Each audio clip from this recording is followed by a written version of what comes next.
Hi everyone, welcome to another episode of Rita's Book Club. This week I'm reviewing Mate by Ali Hazelwood. So this is the second book of the Bride series and I've been so excited to read it since I ended the first book. I felt the spark between Serena and Cohen and I just knew that I wouldn't get disappointed with them and the plot. Serena Paris is orphaned, peckless, and one of a kind, coming forward as the first human-were hybrid was supposed to heal the centuries-long rift between species. Instead, it made her a target, prey to the ruthless political machinations between wares, vampires, and humans. With her enemies closing in on her, she has only one option left, if you will have her. As Alpha of the Northwest Pack, Cohen Alexander commands obedience. His authority is so absolute, only a fool will threaten his mates. It doesn't matter if Serena doesn't reciprocate his feelings, nothing will stop him from keeping her safe. But power-hungry vampires and wares are not the only threats chasing Serena. Sooner or later, her past is bound to catch up with her, and Cohen might be the only thing standing between her and total annihilation. So I was very excited to read this next book of the series, and I wanted to know how the plot would go. We all felt the spark between Serena and Cohen, so we knew we will get some angst. I wasn't expecting all the funny moments, though. I laughed so damn hard with these two banter. I have to be honest and admit that I wasn't feeling it on the first couple of chapters. I think the expectations were just so high and I was hooked from the very first with the first book, so it took me a few chapters to get into the story. After that, it was honestly smooth sailing. I think the relationship between these two helped, but also the side plot of trying to understand what was happening with Serena and her own relationship with the other members of the pack.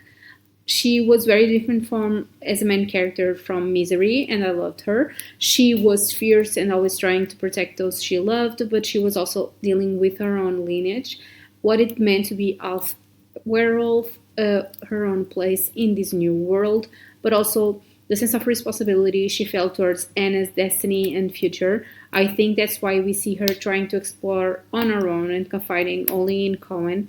To get more information and to share it with Misery and Lowell. And Cohen was also very different from what I was expecting. I thought he was going to be all alfy and try to order Serena around, but we learned that he went through so much in life. He had to grow up pretty fast and become a leader in order to help his people. He was so brave, and I love the relationship he had with his pack. He was the alpha, but it was also very democratic. The process of and the decision making. He had his own set of rules, and seeing Serena fuck them up was truly amazing.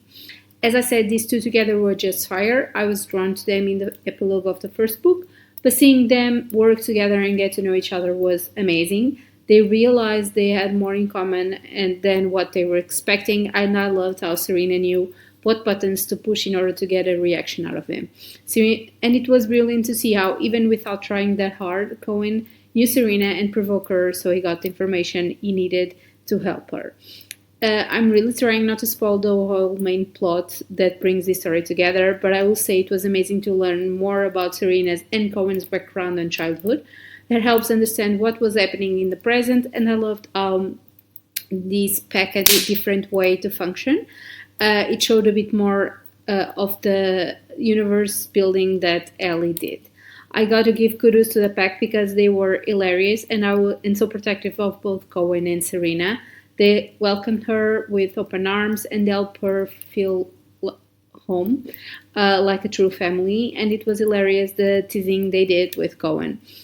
It was also super nice to see Misery and Low once again in the story, but I'm gonna be honest and admit that Anna completely steals the show. I really love how she brings the lightness and sweetness to the story, and the relationship she developed with both Misery as a mother figure and Serena as an auntie friend was very lovely. I will definitely keep an eye out for any new release by Ellie because you know that I will definitely get it and review it. As always, if you like this video, please like, comment, and subscribe to my channel. You can also follow me on Instagram at Rita's Book Club for more content. Thanks for watching and see you next week. Happy readings!